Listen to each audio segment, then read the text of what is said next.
Welcome to this Open University webinar on how skills can unlock an inclusive digital future. I'm Priya Lakhani and I'm joined by a panel of experts, and we're going to discuss how digital inclusion should be at the forefront of your business strategy. I'm going to ask our panel to introduce themselves. Jane. Hi, I'm Jane Dickinson. I'm the Digital Skills Lead at the Open University. Michael. Hi there, my name is Michael Vermeersch. I'm from Microsoft. I'm the Accessibility Go-to-Market Manager at Microsoft. Ollie. Hello, I'm Oliver Pearce. I'm an orthopaedic surgeon by trade, but I work here at the Open University as well with some digital health tech devices that we designed together. Robin and Hugo. Robin Christopherson. I'm Head of Digital Inclusion at AbilityNet. That's a UK technology and disability charity. And yep, Hugo, my guide dog.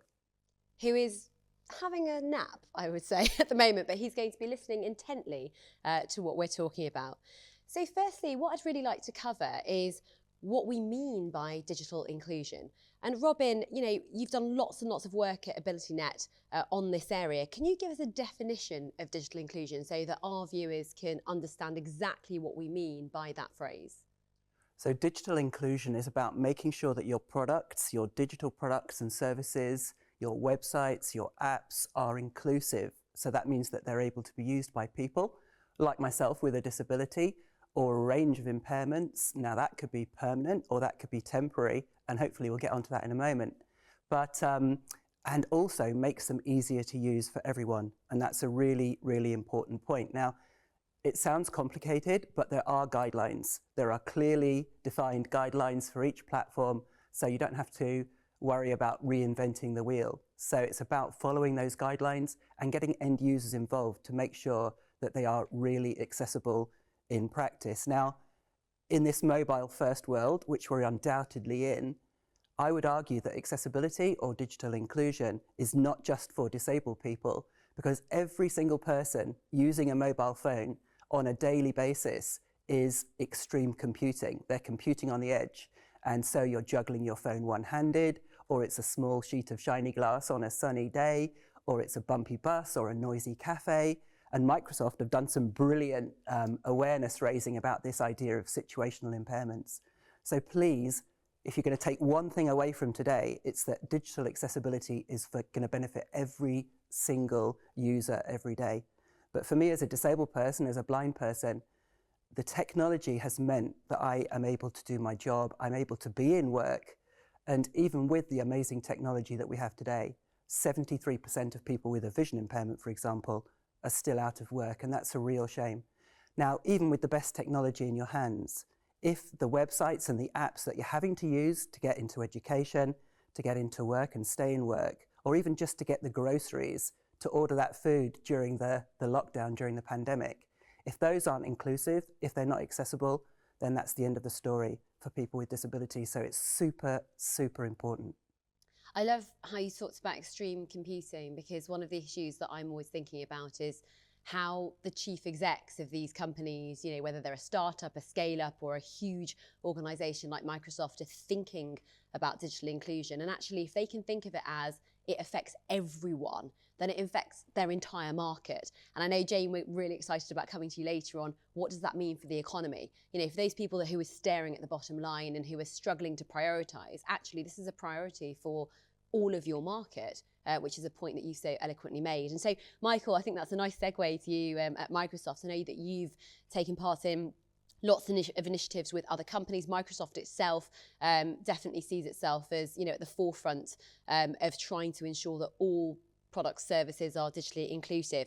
What does it mean to you at Microsoft, though? It'd be really, really great to get your definition as a huge technology company and understand what it means for you and then what it means for the stakeholders that you're serving.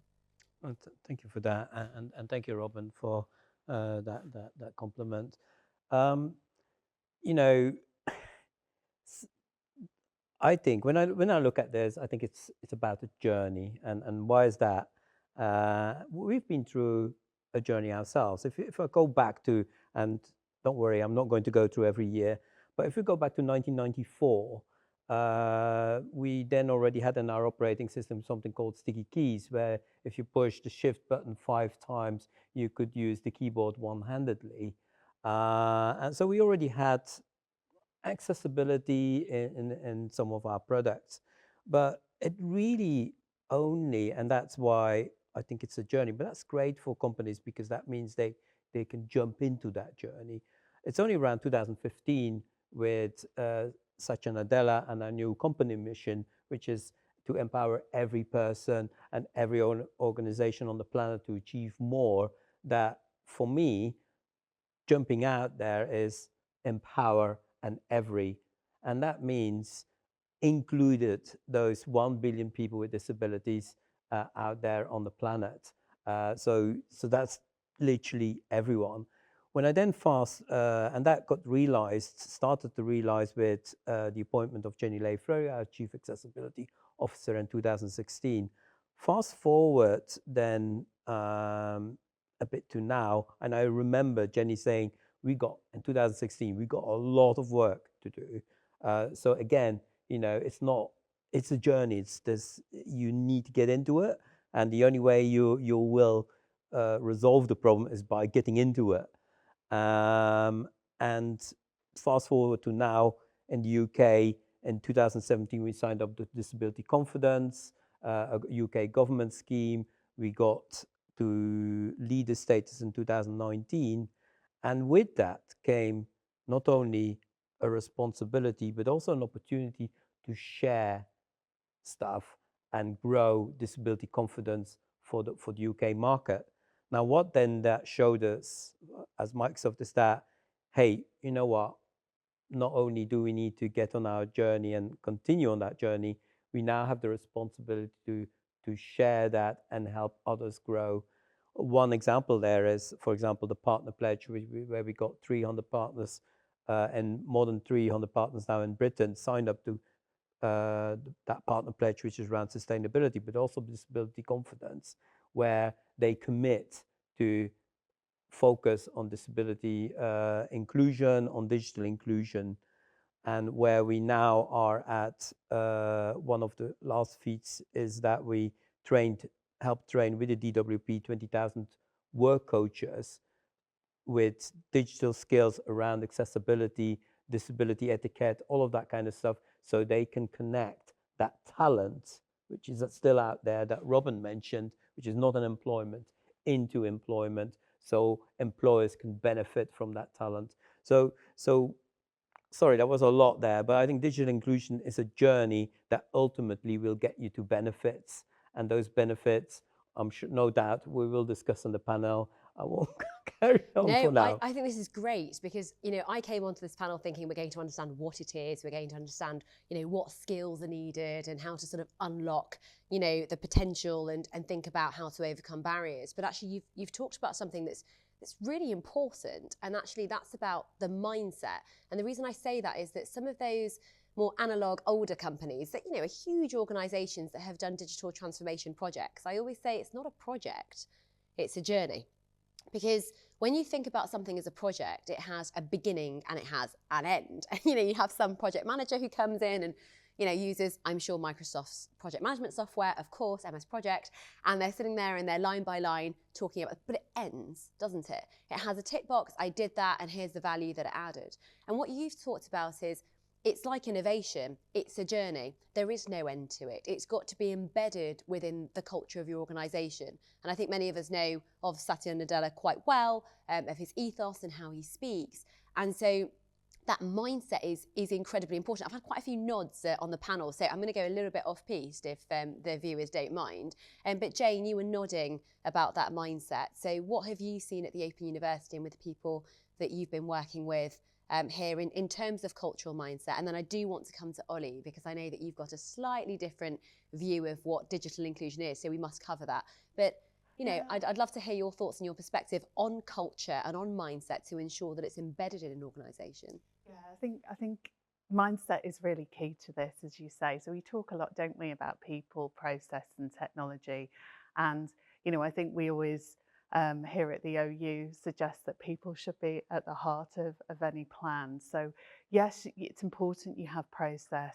It can be helpful to have a checklist, a reminder of things that perhaps you need to consider when you're designing a product or a solution. But actually, it's all about the way that you think. And it is about perhaps thinking big, starting small and testing often. So it's realizing that actually what you created or what you designed 5 years ago may need to be reevaluated, you know, continually, actually, not just now, but maybe across all of that period, because things change. You know, we talked a little bit about, you know, situations and people's own circumstances, but of course the way that we consume things and the audiences that we design for change. So I think, you know, interestingly, I saw a statistic from a study last year that 80% of 18 to 24-year-olds use subtitles when they're watching on any device, you know, not because they have a hearing impairment. So, you know, there's all sorts of changes. Different people need different things, and we constantly have to consult, collaborate, and be aware of that. So when we're thinking about it from an organisational perspective, I think it really needs meaningful sponsorship from the top down, and it really needs to run like the DNA through a business. And it's interesting So how it's Michael talked about that leadership. how you as get soon as there and how you create that culture and how you sustain that, I think is a really important and interesting topic to consider. And talking about people being at the heart of every business, so Ollie, that's perfect to bring you in as a practitioner within the National Health Service. What does digital inclusion mean for you? You know, and obviously that's a service that everybody understands, but you know, what does it mean in terms of digital? Because I think that's also something that I'm quite interested in terms of how does the NHS deal with this, being the large organisation that it is? Yeah, I think that's a big question. So without context, digital inclusion to me could have meant any number of things. And it could have meant including digital in your service. In other words, going from paper to digital electronic patient notes. It could have meant involving people in the design of your digital services. And I think it probably does, actually. But in this context, it means inclusion, as in deliberately putting as part of your design that whatever service, product, digital device that you're making can be used at its best by everybody with disabilities, with, I guess, I don't know what the halfway house of a disability is. So someone with rheumatoid arthritis and you're making a handheld device, it's a disability because you can't press hard buttons. So to me, digital inclusion included a lot of different things. That's fantastic. So it's about the design thinking. So when you're designing the products and services, it's about having that again, that sort of mindset and prioritising it. And what's interesting is that, Robin, you talked about the guidelines that are so available. And this might be really obvious to the panel, but I think it's really worthwhile, given that we might have viewers who are so keen to do something here. Robin, can you just tell us about where those guidelines are? I think that would be really helpful as a practical kind of tool.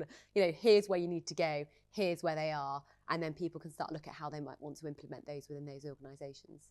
Absolutely. The fundamentals behind the guidelines, the checklist that Jane was talking about, you know, the top 10 things you need to think about when you're designing accessible, inclusive digital content and functionality are the same across all the platforms. And they're things like good colour contrast, proper use of headings so that they can get an idea of the structure of a document, being able to use it when you can't use a mouse, so being able to use it from the keyboard, for example. And all of those are across all the different platforms. For web, the guidelines are called the Web Content Accessibility Guidelines, affectionately or otherwise known as WCAG. So if you search for WCAG, then you'll get the home of those. And for Android and iOS and Linux and all the different platforms, if you just search for Accessibility Guidelines, iOS, for example, then you'll get to the home of those as well. So as I say, they'll all look very similar, but in the case of web, for example, you can really dig into the code and you can, you know, change things to optimize them. It's slightly different on other platforms. You know, you might be using a different set of tools, but the principles are the same. And whether you're a content creator who's just creating a Word doc, I say just, I mean, the vast majority of people that are creating digital content are doing it in Office, for example. And we can talk about the absolutely brilliant accessibility checker within Office that Microsoft have created. And if there's another takeaway from today, it's that when you run a spell checker, because nobody would send out an email or a document without running the spell checker, please also run the accessibility checker. It's as easy to use and it will really open your eyes. So the fundamentals are the same. If you just search for accessibility guidelines and then the platform that you're interested in, then you'll get to the home of those guidelines. Brilliant. And absolutely, but so what I want to emphasize to the people watching here, if you then look at those rules and guidelines and the capabilities which are built in many of software and products to bridge that gap of inclusion, is ultimately the outcome is that we are all diverse, and by making sure that the products speak to what the products produce, speak to everybody. It's just creating better experiences for everybody, and it's giving then people that choice on how they want to consume and how they can be their true best selves. And that is what ultimately those guidelines and those built-in tools all will lead to everybody to be their true best selves, because we are unique, which means we do need unique experiences. The planet is too big now to go for an 80-20 rule. That's excluding quite a lot of people each time, which is talent, which is business outcomes that we're missing out of.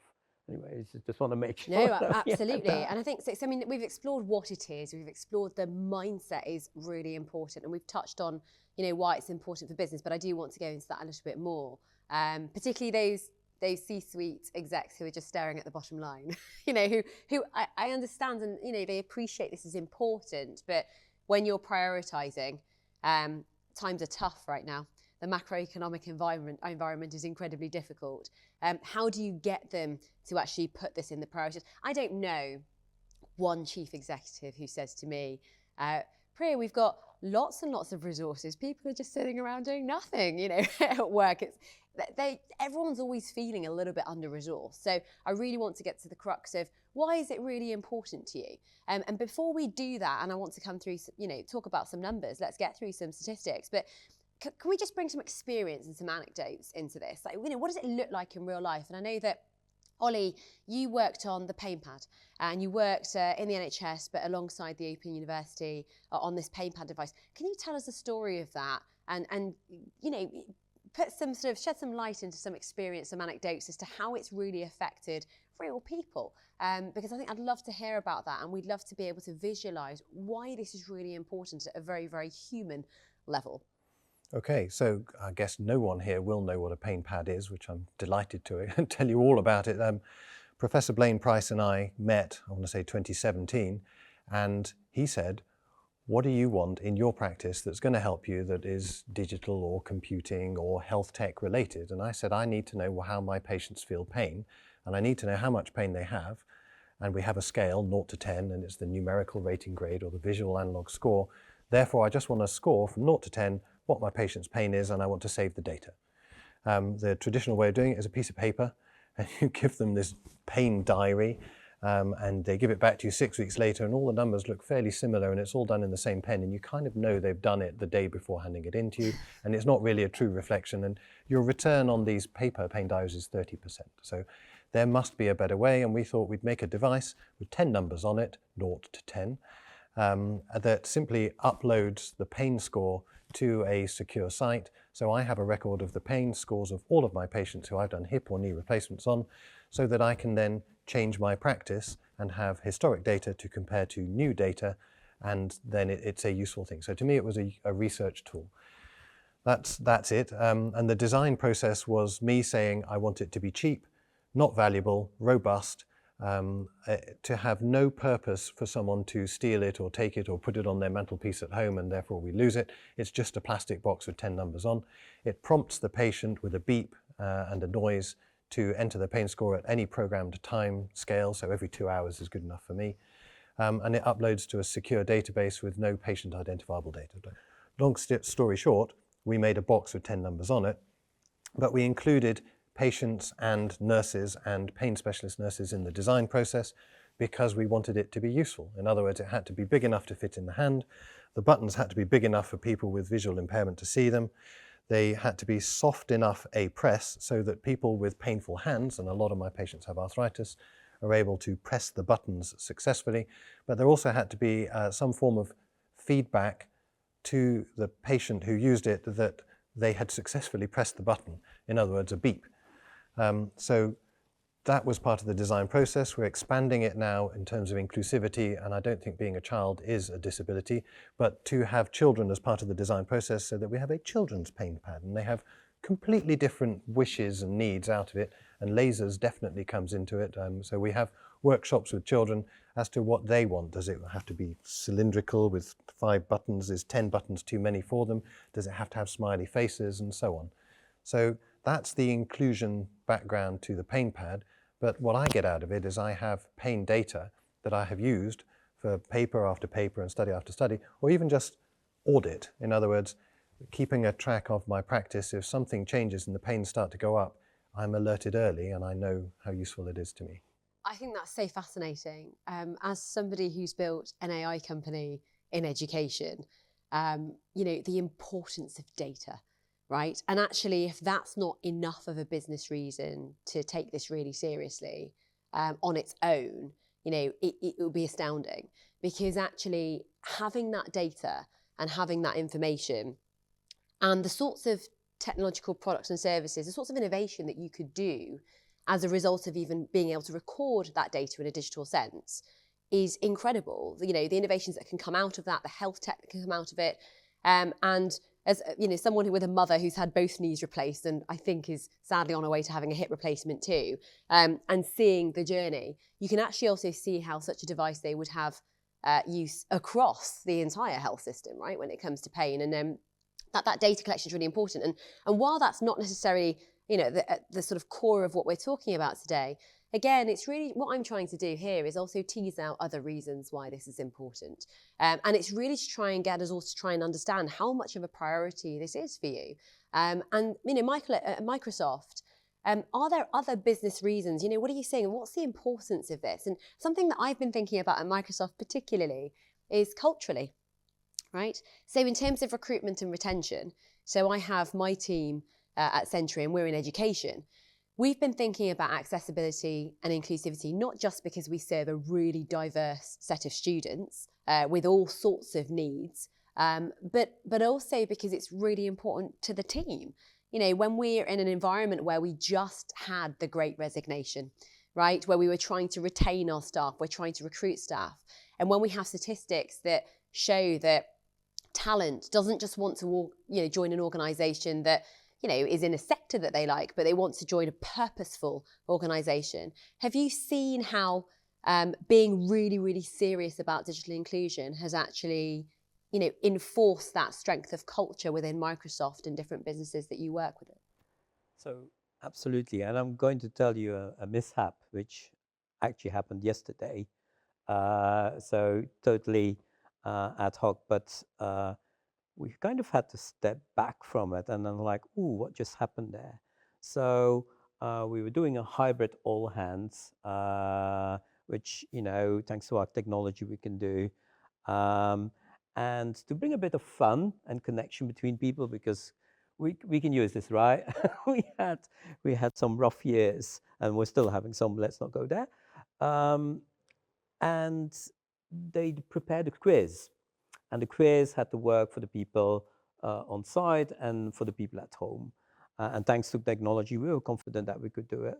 And there were some things. They were timing the quiz. The quiz was showing pictures, and you had to guess who it was within a certain time, and all of that kind of stuff. Up to at some point, some people were saying, "I'm dyslexic. This is going. I don't have enough time." Actually, at some point, people were saying in the chat, "This is an accessibility disaster." Now, you could say, "Michael, where are you going with this? You just did. You talked about Microsoft, and you said that we're made an accessibility disaster internally." Here's the thing. A year ago, 2 years ago, 3 years ago, people would never have spoken up. We would not have had people saying, "Hey, I'm dyslexic. I need to have this differently. Hey, this is an accessibility disaster." And, you know, bless the people organizing, they were mortified. But this is what the cultural change has brought.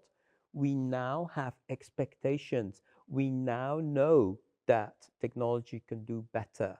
We now know that we can create better experiences. And people expect it and better. They actually come out, they share, they even talk about their disability, they say how it should be. That is sheer culture change, because we didn't have that in the past. People wouldn't even, they would just suck it up, whatever. But here's the thing now. When people with disabilities, when your workforce feels that they can speak up on this and comment on this, immediately now they say, okay, we already said, like, next time we do a quiz, we need to rethink this and do it better. But by having that culture change and those people saying, it doesn't work for me, we will now say, like, we're already on a road for improvement. Think of that, leaders of businesses. When you do disability inclusion, when you start focusing on that journey of digital inclusion, you will have people speaking up, this doesn't work for me or my mum or my friend. We can do better. When you start then listening, so people actually feel that they're listened to and can actually comment and help you create better products and services, you will get access to a bigger market share, £274 billion for the moment in the UK per annum. That is not flowing back into the economy. I can go on. But then also people knowing that they are listened to, or you focus on their friends and families as well in your business. And I'll give you a stat. 1 in 2 people know, love, or care about somebody with a disability. So even if you say, well, I don't have people with disabilities in my staff, guess again, 70% of disabilities are invisible. Even people knowing that they work for an organization which has that purpose, they will, this is a great place to work in. They will be more loyal, they will be more productive, they will bring innovation for your organization, and you will hit that bigger market share, let alone have access to more talent as well. So they want to see that commitment from leadership. And I think it's an honest commitment to actually be on that journey, as you spoke about before. And Jane, we just heard about the big 74 billion, was it? Number 274 billion. 274 billion, wow. And it's gone up. And it's going up. So Jane, tell us about how this affects the wider economy and why it's important. Yeah, so as Michael said, it affects organisations. So if you're a public sector organisation, then obviously, giving equitable access to products and services to all of your, if you're a local authority, say, to all of your residents is clearly, pretty important. If you're a business, it helps you reach bigger audiences, opens up markets, and Michael's given a great stat there in terms of how much that can return. It increases loyalty and retention amongst your customer base, but it also helps reduce costs as well. So, it reduces complaints, it reduces the risk of litigation. And of course, being inclusive by design, as you said earlier, it's not something you can bolt on at the end. It has to be baked in to the design and implementation process. And it's much less costly to do that from the outset and to think about inclusivity rather than for it to be an afterthought. But in terms of the broader economy, the Good Things Foundation did a great survey last year with the Centre for Economic and Business Research, which said that for every £1 that we invest in digital inclusion, actually we will return nearly £10. And so 10x return on investment. Yes. So a really, really kind of positive ratio there. And the reasons for that, where those kind of savings were coming, were government efficiencies, efficiencies in the NHS, the majority of which were in reduced number of GP appointments. So I think that's really amongst all of us using the NHS, where, if we don't have access to the internet, we're probably going to have to book in with our GP just to find out some basic information. There was also an increase in tax revenue, and that was because if people are digitally excluded, they may not be able to get work or indeed to get better work. So that was a huge benefit to the economy. Also environmental benefits, of course, as well. So if we become more paperless, then that's a massive impact too. So really just benefit all round, you know, beyond the moral, the legal obligations. It makes really good economic sense as well to be digitally inclusive.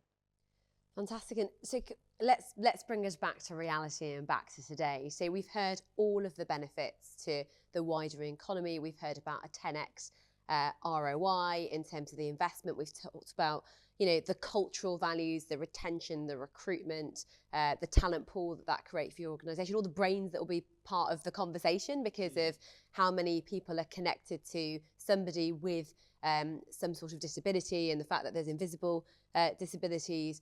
Robin, I want to bring us back to today though. So can you tell us, how is business seeing this today? What has AbilityNet found when it comes to how important this is for business today? You know, what are the statistics? Are we taking this seriously right now? Is this a conversation that we really need to have? Are people still challenged by barriers? What are you seeing in your organisation? You're probably referring to the digital, the Attitudes to Digital Accessibility 2022 survey. So we did an extensive survey of nearly 500 organisations across different sectors. And it was about their approach to accessibility, how well it was embedded within their organisation and in their processes and practices, etc. Now, Michael kindly and very generously mentioned about a sort of little hiccup in accessibility internally at a team event. And that I would see as one extreme of where, you know, every single person within a really significantly sized organization like Microsoft is so aware that they are producing accessible content without fail on a daily basis. So that's where you have extreme embedded maturity. And that really would be the pinnacle that we're all trying to aim for.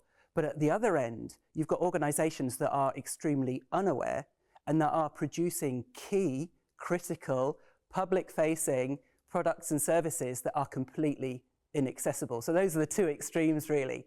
And to move towards where you are so embedded and so mature in a process of accessibility that everybody is on message, they're aware of those key checks and balances and the checklists that they need to do. So that's what we were trying to probe in this survey. So we got nearly 500 respondents.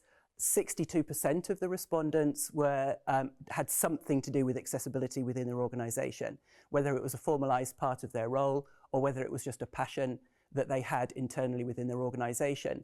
So just over half, and that's not surprising really because, you know, a lot of people who see that survey might well want to respond when they've got something to say. But it was only just over half, so it was really quite representative of the broad levels of awareness and what people are experiencing within their organisations.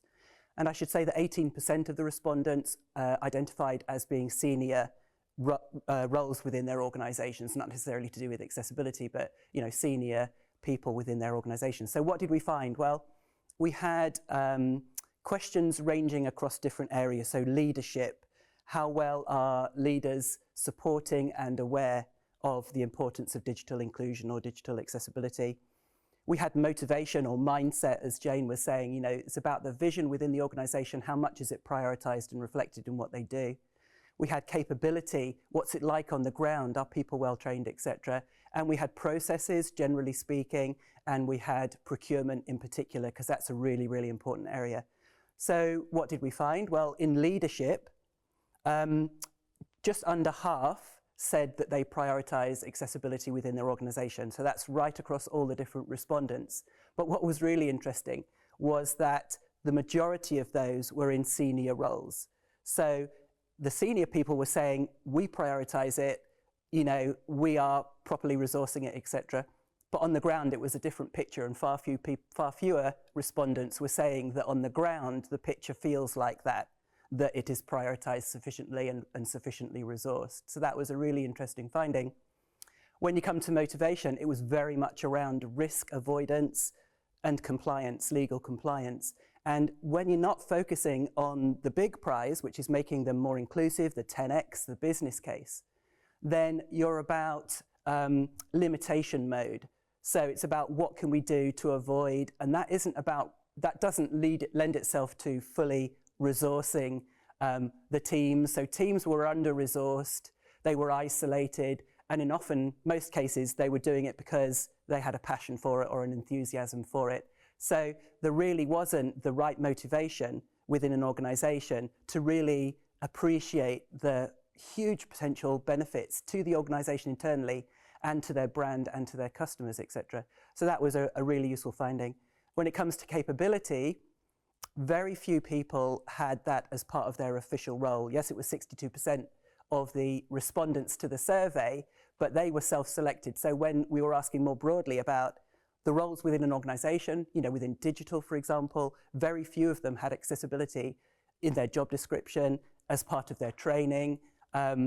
Ideally, it would even be built into CPD. So they would actually get benefits from accruing and being trained in accessibility knowledge and experience in what you can do on a day-to-day basis in your job. So that's, that was a really interesting finding as well. And very few organizations had champions networks, as we would call them, where all of these individuals can get together, can share best practices, can create, resources like an accessibility hub, for example. And very few disabled individuals within organizations were being asked to leverage their lived experiences to help improve products internally and externally. So that was a really interesting finding as well. On processes, it was a really mixed bag. Processes were very weak when it comes to accessibility. There was very little documentation, very little guidance, and as a result, there was a lot of inconsistency, and there was, a very mixed picture when it came to implementing those processes. It was mainly the talent of individuals. That's where the resources lied, and that meant that if, that talent left, then the experience would leave as well. So it wasn't formalized in any way. And then finally, when it comes to procurement, this, guys, is where you can make a really big impact because you're buying in a product. 19% of organizations mandated or stipulated accessibility as part of the procurement process.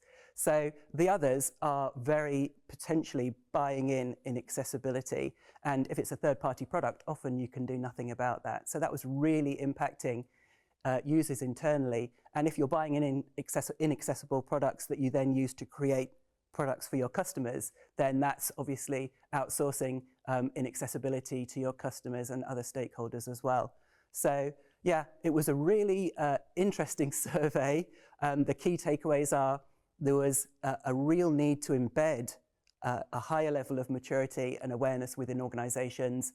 Leaders had a real disconnect from how things are on the ground. They had a rosier picture than people that were actually delivering digital services. And procurement, the easiest win, because there are really accessible products out there. If you can pick a Microsoft product, then do it. For your CRM, pick Dynamics. For your Office suite, pick Office. You can be, I don't mean to, sound too complimentary, but they've knocked it out of the park when it comes to accessible products. So think really carefully about procurement and making sure that you can not shoot yourself in the foot with a product that will actually make it incredibly difficult to retrofit.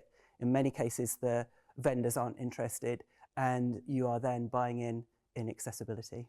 And what's phenomenal, I think that was an incredible answer, by the way, and the fact that you know all of that from the survey that your organisation put out, and you can articulate that so clearly is just so advantageous to all of us and those people listening. What's really, really interesting is that we talked about the culture within the organisation with Michael benefiting from this, but what you actually just demonstrated made me smile, because what we didn't talk about was that if an organisation such as Microsoft takes this seriously, they have that commitment to the journey, what you also end up is brand ambassadors.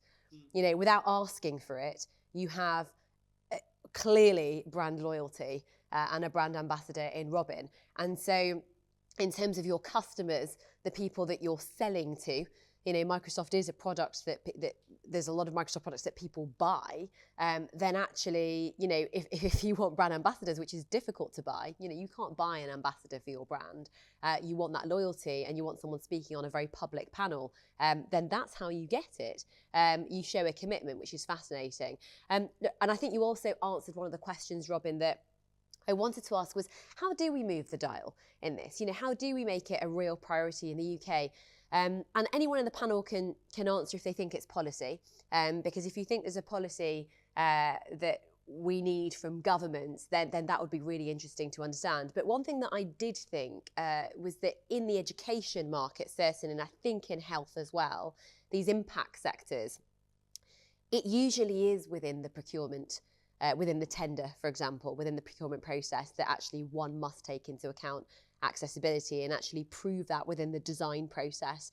Ollie, I don't know if that's what you've been seeing in the NHS, if you're involved and across any of the procurement of any health technologies, for example, but I often have seen, certainly in education, when we're dealing with, you know, the further education colleges sector, you're dealing with multi-academy trusts and schools, or you're dealing with even exam boards, accessibility is frontline and centre there. But I just wonder if anyone has any thoughts on policy and whether we need to affect change there, or whether it's in the purchasing standards, for example, of the NHS. Yes, so I think it is actually. I don't have a lot of involvement in purchasing other than to nominate technologies that would be useful and the reasons for it. And you present a business case and then a panel gets together, and part of the panel is the procurement people who have a policy, as you say, on accessibility and inclusion. And it just becomes part of, to be honest, a very complex process. But the complexity is necessary or things get missed. So yes, I think it is. Yeah. And I think, you know, one thing that we also need to talk about is how, right? So we understand what it is, I think from the panel, we understand why it's important, but then there'll be organisations listening and they'll be thinking, that's great. We know where the guidelines are, we know where to find them, but what can help me and what's going to enable me? And Ollie, you know, with the pain pad, you worked with a university. So what are the advantages of that? You know, how do you suggest that organisations, companies listening can actually effect change? You know, how do you collaborate with others? What was your experience with the OBE? Yes, I mean, it was the difference between 0 and 100%. I needed collaboration, background, process, systems, people, staff, experience that simply didn't exist in my organisation or my back shed for making something, a pain pad. And I absolutely had it here. So it turned out to be the first of many projects, a sort of a wedge, a thin end of a wedge that developed into many things more, just because on the one hand we had an expert and his team involved in healthcare and health technology design, and on the other hand we had what I would call an end user, although I'm the end user of the Open University services in this case. The end users, the true ones, are the patients who are having the surgery, but who are then feeding back useful information to me in the form of their pain scores so that I can do something with this data. So I get 2 improvements in my data. 1, more of it, quantity, and 2, better quality data. None of this made up pen and paper, pain score, back of an envelope stuff that used to be the case now. It's absolutely improved. So no, without the university, this thing would have died in the water within minutes of my coming up with it, and I'd have gone to put out another fire somewhere else. And what's so fascinating is that you're truly seeing the impact of that innovation that is about digital inclusion right directly with your patients. They benefit because you're able to give better aftercare, I suppose, and actually pre-care probably, depending on, you know, where you are in the cycle with them. And then it's being able to benefit from all of those data inputs for future patients, which is fascinating. It's about getting that expertise really with the university to enable you, essentially. Yeah, agreed. To get it off the ground, well, I don't think it would have. No matter how driven someone is, I don't think it would have. And that really goes to show the power of collaborations with universities like the Open University in bringing all of that expertise together, but then also taking it to the front line, right? So the university will benefit from the fact that you're out there in the field. It's not academic, it's not solely in a lab. You're out there and getting real-time data. And Michael, in terms of Microsoft and people that you've been working with, we've heard about how you can work with an organisation like a university, but what about the agile process that technology companies usually use, you know, getting customer feedback, being able to act on that? What enablers have helped Microsoft? How have you actually, Microsoft is huge, right? So across all sort of rungs of the ladder, I always say when it comes to innovation and technology itself, you know, when we're innovating, any one person in your organization, whether you're, you know, 5 people, 50 people, 500, 5,000, anyone who doesn't understand at least how to apply technologies is a single point of failure in your business when it comes to innovation. Because sometimes it's exactly that divide that we just heard Robin articulate so well, which is, you know, you've got the senior exec saying, oh, we're great at this. You know, we've got a chief innovation officer. We have somebody who's focused on digital inclusion. But then somebody on the ground saying, actually, you know, in my department, which is maybe customer facing in some way, et cetera, it's not quite the same. So how have you enabled Microsoft across the board, across the globe, to ensure that there is that understanding across the organisation? You know, what can businesses do to enable their people? What skills are necessary? Thank you for that. And so again, looking back on the journey, we created a maturity model, which has a number of pillars in there, and procurement is in there, funnily enough. Because the worst thing that you can do is get culture right and make sure that your products and services are more accessible, and then you buy in something which is not accessible. I mean, that's when all your effort is kind of broken then, right? So we've identified those pillars, and culture is another pillar of that. It has 8 pillars. It works for us. We share that maturity model, and we can help customers and partners through that maturity model as well. There's a number of organizations where we've engaged with us, or actually just share it, but engage with and say, okay, where are you? And by the way, if this is important for you, or this is an area that you want to improve on, here are some quick starters here as well that you can get from us. For example, I'm just going to throw some in. We're looking at the way our buildings are designed and stuff like that. We've got a handbook for that. That's, again, something that we can share. But one of the things that also helps very much is, you know, you're right. Not everybody's on the same level, and people have different priorities and things like that. So we've got product groups. Do they talk to each other? They do, and that's the journey itself. But there have been more silos in the past than now. But, you know, people do stuff, right? And they are driven towards their own targets and priorities, absolutely. So out of this, what we created something called Enterprise Disability Answer Desk, which is a free service that all our customers can use.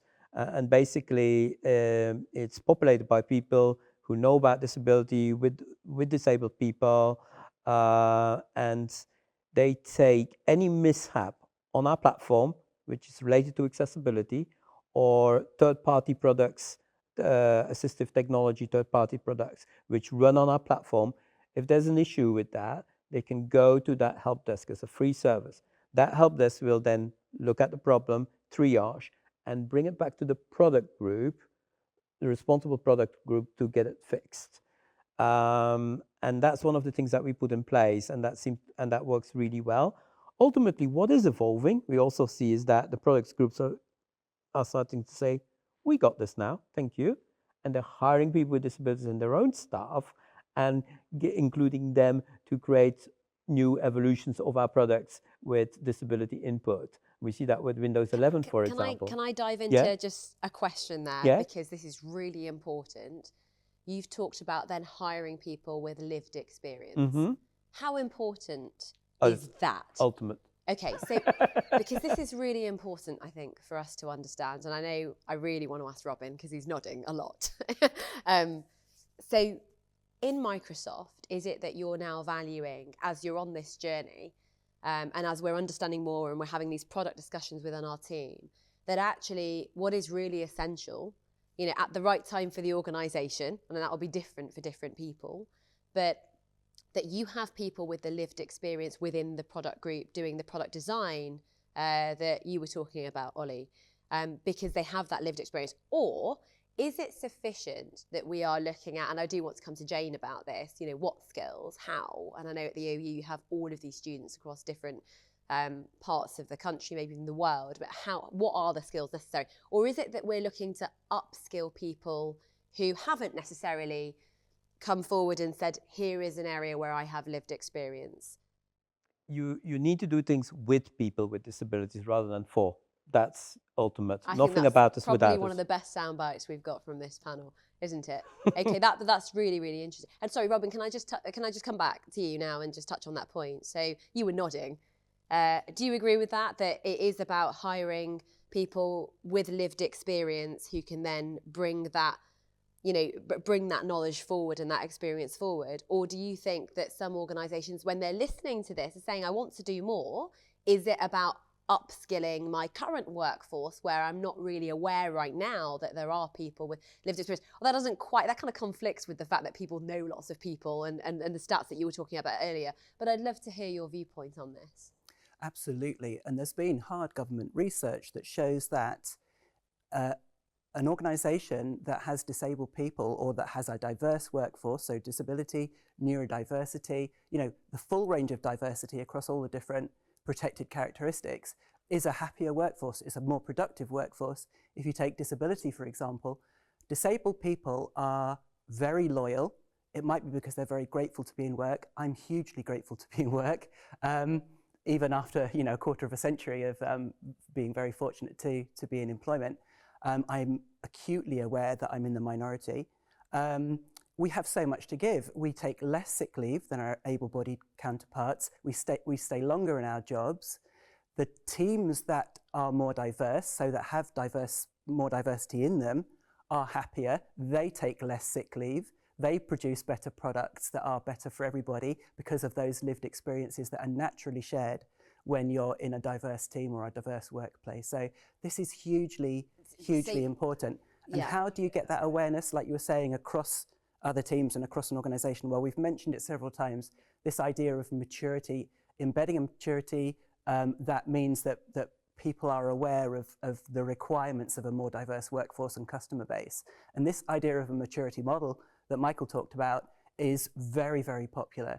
AbilityNet, for example, have one that's focused just on digital accessibility, and it covers those areas that we talked about in the survey earlier, from leadership through to what's happening on the ground and what policies do you have, etc. And it shines a light into every last corner. So it's a very structured, formalized process. It's free to download if people are interested. You can search for DAMM, the Digital Accessibility Maturity Model, on the AbilityNet website, and you can step your organisation through the process, and all of the success criteria in each of those areas you can mark yourself against, and you'll know where you are on this journey that we've been talking about. It formalizes this great big process of where am I now, how do I move forward, how do I progress on the journey, and we have an HE version as well. Fantastic. And so I'm going to give, I think the conclusion there is really, really important, which is enabling is actually proactively hiring, which is fascinating. Jane, we do want to hear your perspective on how to upskill, reskill as well. If we cannot just rely on, okay, we're going to proactively hire here. How do we make sure that every single person in the organisation has the right skill set? Yeah, so I think it comes back to that whole thing again, doesn't it, about testing often, and it's really about design thinking. So it's really about mindset, developing collaboration skills, and developing technical skills. But of course, it's all very well creating inclusive products for your customers or your clients, but it's also about thinking about your staff and really investing in them. We've said it's really important that there's a culture that runs all the way through the organisation. It's really important to build confidence with tech amongst your employee base, and that's at all levels. So it's building capability at all levels through confidence, through skilling, through lifelong learning. That's where organisations like the OU can help. AbilityNet has some great resources around what you can do around that. So, and of course, that also it helps you increase mobility amongst your employees, and also, helps your employees as their customers and consumers of products and services elsewhere. So there's just value all around. So Jane, when it comes to skills, can you tell us a little bit more about the size and the nature of the digital skills gap? Yeah, so we've known for quite some time that we have a digital skills gap. Business leaders tell us that, you know, they cannot attract and retain the talent they need.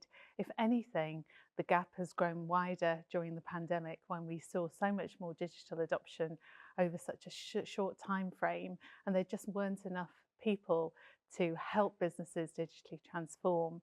From research we've been doing at the Open University over the last 3 to 4 years, between 3/4 and maybe up to 90% of businesses are telling us that they have gaps, and they're really quite varied. So they're right across the board. So yes, it is the technical staff, the technical teams that are implementing, designing and maintaining products and services. As you know, almost every service or product that we create has a digital dimension, but it's also in terms of basic digital skills as well. So as the nature of work changes, then we need people to feel comfortable working alongside technology. So it's all about building confidence and really helping people move into new jobs and to create that mobility within the workforce. It's really interesting because I often say every company is a technology company. And then you have some of these other companies look at me saying, what do you mean? It's like, well, actually, digital is part of our everyday lives, right? So we're using our devices to shop, to save, to educate. We're using health tech devices. So it means that while, as you said, you've got that sort of product design and the actual creation, the development skills, you also have customer service. You've got no marketeer now gets the marketing job without understanding how to use digital platforms and how to track data, collect data, understand it to then innovate, etc., etc. So, I mean, what do we need to do? Where are the courses? How do you do this? Because I agree with you, it's not just the pandemic, actually. It was actually in a post-Brexit environment as well. What we've seen is a narrowing of the ability of talent that we're able to tap into. So if you're an employer, you know, for example, what does the Open University provide us with? How can we leverage your organisation to be able to enhance digital skills, both from the basic digital skills standpoint, all the way actually to those other courses? Someone wants to reskill, right, within our organisation. We want to retain the talent, but how do we offer that to them using your organisation or other tools out there? Yeah, so I think it really starts for organisations with understanding where they're at, you know, taking that measurement of, you know, where are people's skills now and where do they want to be? And it starts really with, you know, speaking with staff, consulting with staff, and actually understanding where they want to go and giving them the confidence to get there. That's a huge thing. I think what's really helpful is that Microsoft have just concluded a study that showed that 76% of people really, really value learning and development from their employer. So that shows that there's some, you know, really good motivation there to develop and learn new skills. I think the Open University can help in a number of ways. So firstly, we have our OpenLearn platform, which is a free platform. There's over 1,000 courses on there that enable people to dip their toe in the water, to develop some new skills and really get comfortable and confident with learning in an online environment. And then of course we have everything from short courses, maybe a couple of hours long, which might be, you know, if it's a very small skills gap, that might be just what's needed, right up to, you know, degree programs and apprenticeship programs, which really help people develop knowledge, skills and behaviours to move into new roles and really ensure that they're equipped to be able to implement digital technology. It's fascinating because we definitely went through a wave, didn't we, some years ago about, oh, look at technology and the rapid development and pace of technology, and then the people were put on coding courses. And I often say, well, hang on, not everybody needs to learn how to code. It's about some of those short courses, because those short courses help you to understand what the technology is and how to apply it. And actually, if you can understand what the technology is and how to apply it across your department, your team, internally for sustainable innovation, you know, in your products and services for disruptive innovation, you can be equally powerful in a sense. And then there are those people, obviously the engineers, the developers who can go and do some of those apprenticeships and degree level courses or just be learning at home, you know, and in shorter courses and being able to actually develop the technology. So it just shows how digital skills sometimes is, you know, we aren't thinking across the board about what that means, whether it's basic digital literacy, as you said, or how to apply it, or those kind of coding courses. And it's about trying to get your mind across how does what does it mean when we talk about digital skills for individuals in different roles? And I think you can end up with this really, really wide spectrum. Yes, and I always use cyber as an example of that. So, you know, if you're working maybe on a reception or you're looking after your email, there's certain things that you need to know to try to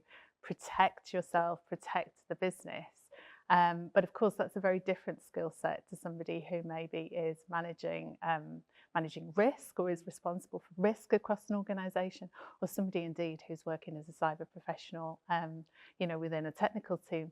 Yes, that everybody needs cyber skills, but it has to be commensurate with the role that you perform for that organisation. But I think what you say also leads me to think about the importance of professional skills, as you say. So it isn't just digital skills that are going to be important in helping us think about how we transform the way that we create product, the way that we deliver services. It's also about, you know, professionally how we communicate. I think that links really well into accessibility. It's constant reflection and consultation with our users and our audiences about how we apply those technologies for the good of everybody. And if we look at some of those examples like, I don't know, Uber or Airbnb, it wasn't the technology itself that was innovative. It was the way that it was applied in those industries to create the disruption. So you're absolutely right. Yes, we need to understand the capability, but we absolutely need to know how to apply it and how that can benefit everybody. Yeah, value all around, which is absolutely, I mean, there's a really, really powerful message coming from all of you about, you know, how to skill, what to be thinking about, how to hire. We've had messages on the cultural mindset. I do actually take from Ollie's answer the fact that he was asked by somebody, what would you find really useful in your practice? And then you were able to answer, you know, rather than diaries and 1 to 10s that are handed in the day before. It'd be really, really helpful to have that sort of more real-time data set across the board. So I have the historic data and then I can use that going forward. But to be asked the question is really important. Something else that I've taken from this and really from Jane's last answer is that, you know, when we're upskilling, reskilling, and we're enrolling ourselves or looking for our team members on courses to do with design thinking, and we're taking this seriously, does the design thinking course say that it covers accessibility? Because if it doesn't, then is that the right course that you want to be going on? So actually sifting through those educational reskilling courses and ensuring that this is part of the picture. But I think the biggest and the most key message is that this is really, really important for you and your business. It's important for your employees, it's important for your customers, it's important for your investors and your shareholders. Everybody is connected in some way, either from themselves or through friends and family, to somebody who will benefit from a more digitally inclusive environment. And actually what we have heard from the sort of extreme computing point that Robin made earlier is that actually this involves all of us. So if you're not completely convinced by that argument and the fact that you need to change your mindset and your culture within the organisation because it's the right thing to do, then you ought to be convinced by the 10x that has been discussed by this panel. If you're focused on the bottom line, well, you can increase that bottom line, you can help your business, you can bring billions into the UK economy if you take this issue really, really seriously. I want to thank the Open University for inviting me to host this panel today. I want to send my deepest thanks to our expert panel for joining us today and all the incredible points. And also what's really, really important is the tools and the tips and where they've pointed us to find out more. And I want to thank you to listening to all of us today. I want to specifically thank Hugo for being so quiet and I think very attentive and now taking a nap after digesting all of that information on the panel. And if you have any more questions, please do get in touch with the Open University. Thank you.